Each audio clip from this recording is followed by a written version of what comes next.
Hello friends, welcome back to my channel. তো অনেকদিন পর আবার একটা ব্লগ নিয়ে চলে এসেছি। তো এখন আমরা দেখো ব্যাগপত্র সব গুটিয়ে বেরিয়ে পড়েছি। কোথায় যাচ্ছি হচ্ছে দার্জিলিং। তো এইবারে সামার ভ্যাকেশনে ভেবেছি দার্জিলিং যাব। হঠাৎ করেই প্ল্যান হয়েছে, কোনো প্ল্যান ছিল না। তো হঠাৎই প্ল্যানটা হয়ে গেছে। আর মানে বলতে পারো হাজব্যান্ডের তরফ থেকে একটা সারপ্রাইজ। কোনো যাওয়ার প্ল্যান ছিল না, কোনো ট্রেনের টিকিটও পাইনি, কিছু না। বাসে করে যাচ্ছি, হঠাৎ করে বাসে টিকিট করেছে। তো শিলিগুড়ি অবধি যাবো বাসেই। আর মানে এত সুন্দর সারপ্রাইজটা দেবে আমি বুঝতে পারিনি। আর এবারে মার্চ মাসের ছুটিতেও কোথাও যাওয়া হয়নি, যেহেতু তোমরা অনেকেই জানো যে আমাদের কালা ওষুধ চলছে এখন 1 বছর। তাই কোনো ভগবানেরই দর্শন মানে সেরকম তীর্থস্থলে আমরা যেতে পারবো না। তো তার জন্যই আর কি কোনো কিছুই প্ল্যান এবারে করিনি, যাওয়ার প্ল্যান ছিল না। হঠাৎ করে ও দেখছি কি ইচ্ছে হয়েছে, আমাকে সারপ্রাইজ দিচ্ছে যে না দার্জিলিং যাব, চলো ঘুরে আসি, দার্জিলিং থেকে আর ভালো লাগছে না। তো সারপ্রাইজ এরকম মাঝে মাঝে পেলে বেশ ভালোই লাগে। তো সেরকমভাবে ব্যাগ গোছানোরও সময় পাইনি, কিছুই পাইনি। মেয়ের প্রোগ্রামের পর প্রোগ্রাম চলছিলই, এবারে বাপের বাড়িও যেতে পাইনি। তো হঠাৎ করে প্ল্যান হওয়াতে যা পেরেছি সামনে কোনো রকমে মানে একদিনের মধ্যে একটু একটু শপিং করে নিয়েছি, যেটা মেয়েদের অবভিয়াসলি স্বভাব, এটা ছাড়া হবেই না। কোনো রকমের শপিং করে যা পেয়েছি তাই মানে ব্যাগে ভরে নিয়েছি, গুটিয়ে নিয়েছি। সেভাবে কিছু প্ল্যান করে এবার আর ভরতে পারিনি। ও আর হ্যাঁ, আর ওই দিক পথ থেকে আসছে আমার বোনই, ও যাবে আমাদের সাথে। ওর জিজু মানে টিকিট করেছে ওর। তো দেখো এখন আমরা মানে দার্জিলিং পৌঁছে গেছি। তো মাঝখানে রাস্তায় একটু আমরা ব্রেকফাস্ট করতে দাঁড়িয়েছি। আর ওয়েদারটা জাস্ট দেখো, কিচ্ছু দেখা যাচ্ছে না, চারিদিকে একদম তো বাস জার্নি করে বেশ ক্লান্তই বলতে পারো। সারা রাত জার্নি হয়েছে। আর ঠিক 7টার সময় একদম শিলিগুড়িতে আমাদেরকে নামিয়ে দিয়েছে। তো আমরা একটা শেয়ার গাড়ি করেছি ওইখান থেকেই। আর শেয়ার গাড়িতে আর কি যাচ্ছি। তো মাঝখানে অনেকটাই দূর রাস্তা, যেহেতু শিলিগুড়ি টু দার্জিলিং। তো মাঝখানে ওরা ভালো একটা জায়গা দেখে আর কি ব্রেকফাস্ট করতে দাঁড়িয়েছিল। তো ব্রেকফাস্ট আমাদের হয়ে গেছে। আর এবার আর কি চললাম দার্জিলিংয়ের উদ্দেশ্যে। তো পাহাড়ে উঠছি এখন, এত ভালো লাগছে। আর ওয়েদারটা জাস্ট ওয়াও, মানে চোখে যেটা দেখলাম সেটা আর কি বলে বা ক্যামেরাতে বোঝানো। তো প্রায় দার্জিলিংয়ের কাছাকাছি চলে এসেছি, দেখতেই পাচ্ছ এখান থেকে পুরো চা বাগান শুরু হয়ে গেছে। মানে ফিলিংটা খুব ভালো লাগছে। তবে আমি এই ভিডিওগুলো আর কি যাতে মেমোরি সেভ করা যায় বা একটা মেমোরি হিসাবে থেকে যায়, তার জন্য আর কি করা।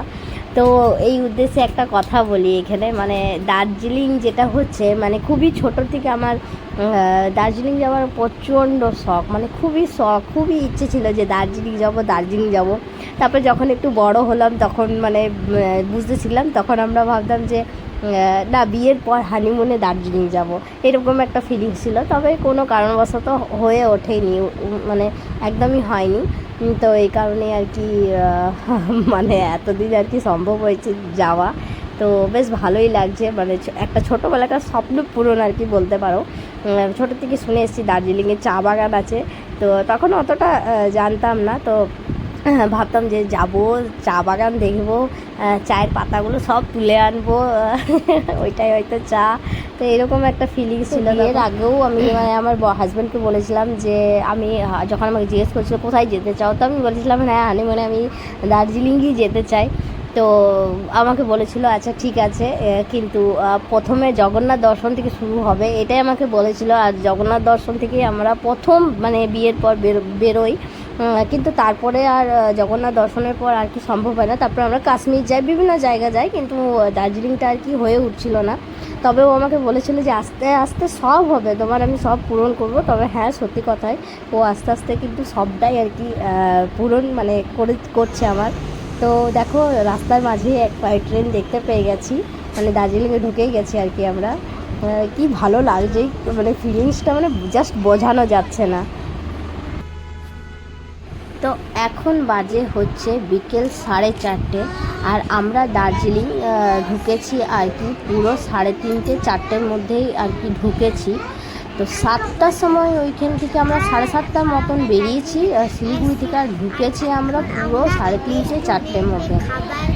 প্রচুর জ্যাম, মানে এতটাই জ্যাম যে কিছু বলার মতন না রাস্তায়। মানে পৌঁছাতে পৌঁছাতে কতটা লেট হয়েছে দেখতেই পাচ্ছ, অবস্থা খুব খারাপ। আর এখন একটা বাঙালি রেস্টুরেন্ট দেখে আমরা লাঞ্চ করতে এসেছি 4:30টার সময়।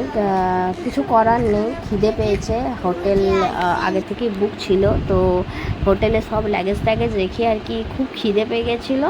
সেই ব্রেকফাস্ট করেছি আর কি মাঝ রাস্তায়, আর বেরিয়ে পড়েছি এখন আর কি। তারপরে বেরোলাম আর কি খাবার জন্য। তো প্রচুর জ্যাম, মানে যেটা পৌঁছানোর মানে মোটামুটি 1-2 ঘন্টায়, সেটা আমাদের সময় লেগে গেল পুরো মানে 7:30 টু 3:30 অবধি, মানে 3:30-4টের মধ্যে পৌঁছেছি আমরা। রুমে ঢুকেছি পুরো ডট 4টা। তো বুঝতেই পারছো কি কতটা সময় লেগে গেছে আমাদের, কতটা জ্যাম ছিল। মানে একটু একটু করে গাড়িটা আর কি এগোচ্ছে, তো অবস্থা খুবই খারাপ। তো চলো এখন লাঞ্চটা করে নিই। আমরা এখন দার্জিলিংয়ে, আর দার্জিলিংয়ে রেস্টুরেন্টে আমরা এখন খাচ্ছি। রেস্টুরেন্টের নাম হলো বাঙালি রেস্টুরেন্ট। তো এখন আমরা সেজেগুজে আসছি, আমাদের অবস্থা খুব খারাপ। পরীক্ষার পরে আবার যাবো, সেজেগুজে আসবো, তারপরে একটু ঘুরবো, ঘুরে পরে আবার নিব। Bye bye, bye bye. দাঁড়া। তো এতক্ষণ তোমরা শুনলে একটা বড় ইউটিউবারের বকবক, মানে ফোন দেখে সারাক্ষণ শিখে গেছে এসব বকতে। যাই হোক, তো দেখো এখন লাঞ্চ চলে এসছে আমাদের। তো আমরা একটা ভেজ থালি নিয়েছি, তো এটা এখন খাবো। আর দার্জিলিংয়ে নাকি খুব বৃষ্টি হচ্ছিল কিছুদিন ধরে, তো আপাতত এখনও আসা অবধি আমাদের এখনও অবধি হয়নি। তো দেখো আমরা রেডি টেডি হয়ে এবার বাইরে একটু বেরিয়েছি। তো ম্যাল রোডে এসেছি, ম্যাল রোডের সামনেই আমাদের হোটেলটা, তো একটু ভিতর করে তো প্রপারলি ম্যাল রোডের কাছে এলাম আমরা। তো এখানে পরপর দেখো পুরো সবাই ভুট্টা বিক্রি করছে। আর ম্যাল রোডে আসার যখন আমরা গাড়ি থেকে নেমেছিলাম তখনই আর কি ম্যাল মার্কেট, যে মার্কেটটা ছিল সেটা আর কি আমরা দেখতে দেখতে এসেছিলাম। তো এখানে ম্যাল রোডের কাছে আর কি পুরো লাইন বা লাইন মোমো বসেছে, মানে যেটা এখানে সবথেকে বিখ্যাত খাবার আর কি। তো আমরা আসার সময় 1 প্লেট করে মোমো আর কি খেয়েছিলাম, তো খুব টেস্ট লেগেছিলো। আর এখন আমরা যাচ্ছি সোজা কোনো দিকে না তাকিয়ে আর কি মোমো খেতেই যাচ্ছি আবার। খুব ভালো ছিল মোমোটা। আর মার্কেটটা একটু ঘুরবো আজকে, শুধু ম্যাল রোডটাই ঘুরবো, ম্যাল মার্কেটটাই ঘুরবো আর কি। কারণ কি প্রচণ্ড থকে আছি, বুঝতেই পারছো তোমরা। তবুও রেডি টেডি হয়ে একটু বেরিয়েছি, ঘুরতে এসেছি। তো সেই জন্য আর কি রেডি হয়ে বার হলাম। আজকে একটু দেখবো যে কি আছে কি না। আজকে কোনো কিছু কেনাকাটার নেই, একদম লাস্ট দিনেই সব কিছু কেনাকাটা করবো।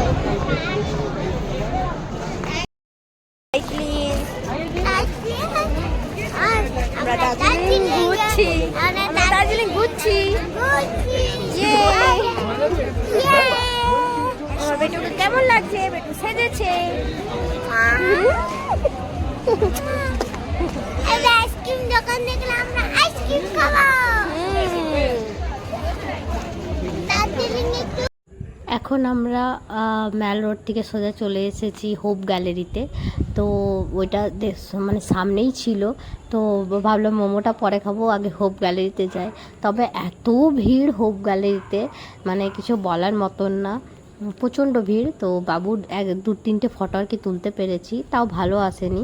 আর তারপর ওখান থেকে আমরা বেরিয়ে গেলাম।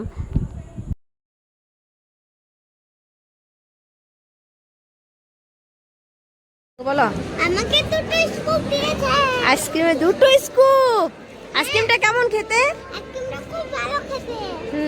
খাও চলে যাচ্ছি দার্জিলিংয়ের ফেমাস মোমো খেতে। একবার যদিও খেয়ে নিয়েছি, কিন্তু তখন আমাদের অবস্থা খুব খারাপ ছিল বলে ভিডিও করিনি। বল, এখন আমরা একটু সেজে গুজে অবস্থা লাগছে। হ্যাঁ, আর এখন সেজে গুজে আছে বলে আবার মোমো খেতে যাচ্ছি, ভিডিও করে দেখাবো।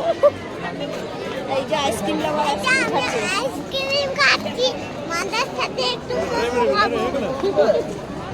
নিয়েছি দার্জিলিং এর ফেমাস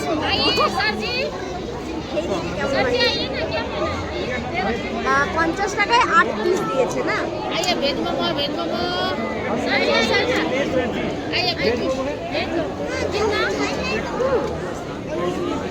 ভালো বানিয়েছে, এবার এতটাই সব পুরো মুখে মিলিয়ে যাচ্ছে। বাবা বকবে। আর এখানে খুব ভালো কুলফি পাওয়া যায়, খুবই ভালো। 2টো করে স্কুপ দেয়। কত দাদা কুলফি? 50 করে। আর অনেক রকমের ফ্লেভার আছে, যে যা ফ্লেভার নিতে পারে। আমি বলেছি একটা চকলেট আর একটা বাটারস্কচ।